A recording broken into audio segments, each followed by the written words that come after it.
अपराधियों के खिलाफ ताबड़तोड़ एक्शन हो रहा है। सीएम योगी का मैसेज बिल्कुल क्लियर है कि अपराध करने वाला कोई नेता हो या माफिया, कोई भी नहीं बचने वाला है।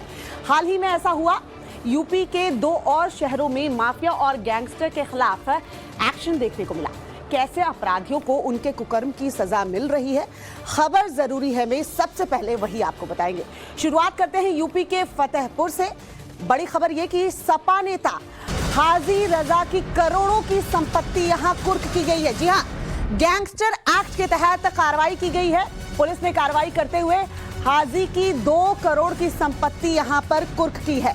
बैंक अकाउंट जो है वो फ्रीज किए गए हैं। आपको बता दें कि हाजी रजा के खिलाफ कई केस पहले से दर्ज है। उसने पिछले साल प्रधानमंत्री मोदी के खिलाफ आपत्तिजनक बयानबाजी भी की थी। गैंगस्टर एक्ट के तहत कार्रवाई करते हुए पुलिस और राजस्व की टीम ने उसकी 6 बीघा जमीन को जब्त कर लिया और योगी सरकार ने इसके जरिए एक और बार साफ तौर पर बता दिया कि यूपी में अपराधियों की अब खैर नहीं। के द्वारा दिनांक इतना को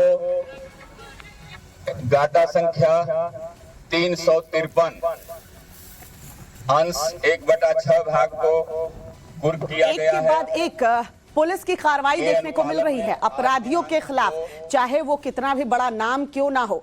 केस अगर उसके खिलाफ दर्ज है तो कार्रवाई कुछ ऐसे ही हो रही है। किया जाता है कि थाना कोतवाली नगर फतेहपुर के मुकदमा अपराध संख्या 1/22 धारा 2/3 गैंगस्टर हाजी रजा के खिलाफ एक्शन हो रहा है, लेकिन उसकी आपराधिक कुंडली क्या है, चलिए वो भी आपको बता देते हैं। हाजी रजा पर 24 से ज्यादा आपराधिक मामले जो है दर्ज हैं। पीएम मोदी के खिलाफ आपत्तिजनक बयानबाजी भी इसने की है। 1992 में हत्या के प्रयास का पहला मुकदमा इसके खिलाफ दर्ज हुआ था। साल 2022 में गैंगस्टर का मुकदमा दर्ज हुआ। इसी के तहत सपा नेता हाजी रजा पर कार्रवाई भी हुई। सपा नेता हाजी रजा का बैंक अकाउंट जो है वो फ्रीज कर दिया गया है। 2 करोड़ 1,16,000 की संपत्ति इसकी जब्त कर ली गई है।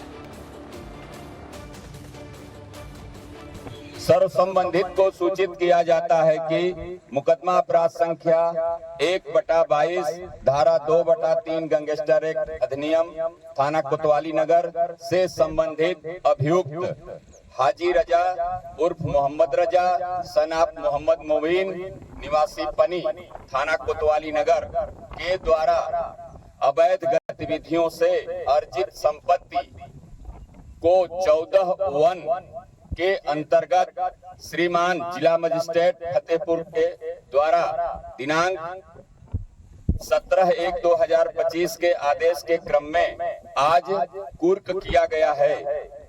इस जमीन पर कोई भी व्यक्ति छेड़छाड़ करेगा, किसी प्रकार की गतिविधियां, आपराधिक गतिविधियां करेगा तो उसके खिलाफ वैधानिक कार्रवाई की जाएगी।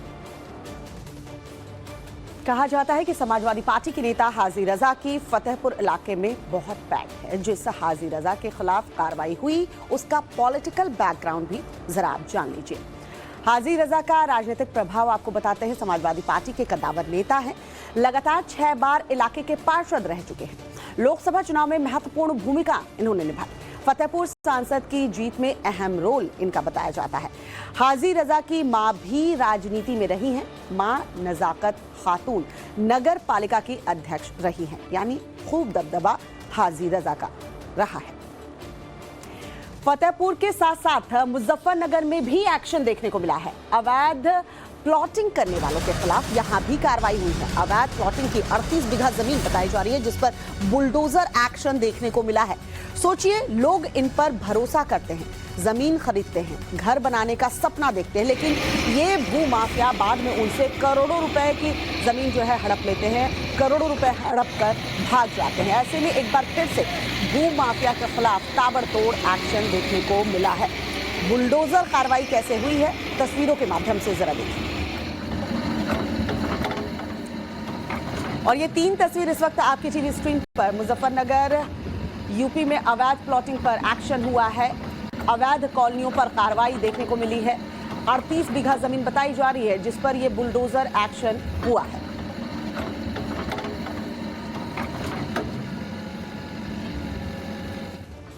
मुजफ्फरनगर में कैसे अवैध कब्जों पर एक्शन हुआ है, चलिए ये भी आपको बता देते हैं। 2 अलग अलग जगहों पर कार्रवाई हुई है। 38 बीघा जमीन पर बुलडोजर एक्शन देखने को मिला है। अवैध प्लॉटिंग को खत्म किया गया है। बिना नक्शा पास कराए प्लॉटिंग की जा रही थी। 15 दिन पहले भी कार्रवाई हुई थी। 40 बीघा जमीन पर उस वक्त बुलडोजर एक्शन देखने को मिला था। जमीन माफिया के खिलाफ लगातार यूपी में एक्शन देखने को मिल रहा है। चलिए अब आपको यूपी के मुख्यमंत्री योगी आदित्यनाथ की कुछ पुराने बयान सुनवाते हैं, जिनमें वो वक्त वक्त पर यूपी में अपराधियों को मिट्टी में मिलाने की बात कहते नजर आए और उन्होंने जो कहा वैसा कर भी रहे। इस माफिया को मिट्टी में मिला देंगे। सरकार के जरिए, सरकार किसकी है, दखलत में हो। ये कानून व्यवस्था के लिए तो कहना ही क्या है।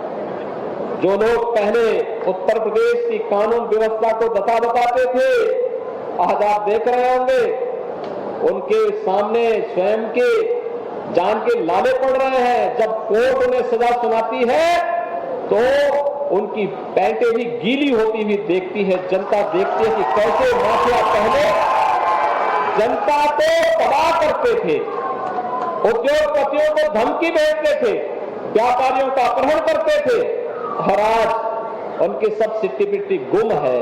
सबके सामने जान के लाले पड़े हुए हैं। कानून का राज होगा। कानून के अलावा किसी को कानून के ऊपर कार्य करने की इजाजत कतई नहीं दी जाएगी। और यह सरकार का संकल्प है और सरकार अपने जीरो टॉलरेंस की उस नीति के तहत आगे भी पूरी प्रतिबद्धता के साथ कार्य करेगी। आज कैसे गिड़गिड़ा रहे हैं, ऐसे लगता है जैसे भीगी बिल्ली जैसे दिखते हैं, दुम दबा करके चल रहे हैं। और इन माफियाओं के साथ यही व्यवहार होना चाहिए, नहीं तो ये आम जन का जीना हराम कर देंगे। बहन बेटियों की सुरक्षा में सेंध लगा डालेंगे, गरीबों की संपत्तियों पर कब्जा कर देंगे और किसी भी शरीफ व्यक्ति को जीने के अधिकार को छीनने का प्रयास करेंगे। लेकिन हमने तय किया है, जो किसी गरीब का, किसी कमजोर का, किसी निरीह का, किसी बहन बेटी के लिए संकट बनेगा, सरकार उसके जीवन के लिए संकट बन जाएगी। उत्तर प्रदेश के अंदर 4 वर्ष के अंदर आपने उत्तर प्रदेश की तकदीर को बदलते हुए देखा है। 4 वर्ष पहले जो गुंडागर्दी उत्तर प्रदेश में थी, आज वे सभी गुंडे गायब हो गए। आज वे गुंडे या तो जेल के अंदर हैं, या प्रदेश छोड़ के जा चुके हैं, या फिर राम नाम सत्य है कि यात्रा में दूसरे लोग की यात्रा में चले जाएंगे। ये अपराधी और माफिया कितना भी बड़ा क्यों नहीं होगा, ढूंढ करके उसको पाताल से निकाल करके जेल के अंदर डालने का काम किया। सत्ता के संरक्षण में पल रहे गुंडे, माफिया, अपराधी, लुटेरे, ये सब के सब मेहरबानी करके वह तो उत्तर प्रदेश छोड़ करके चले जाएं, और अगर उत्तर प्रदेश में रहेंगे तो फिर उनके लिए 2 जगह होंगी। मुझे लगता है उस जगह कोई भी नहीं जाना चाहेगा और उसके बारे में वो तय कर लें क्या होना है।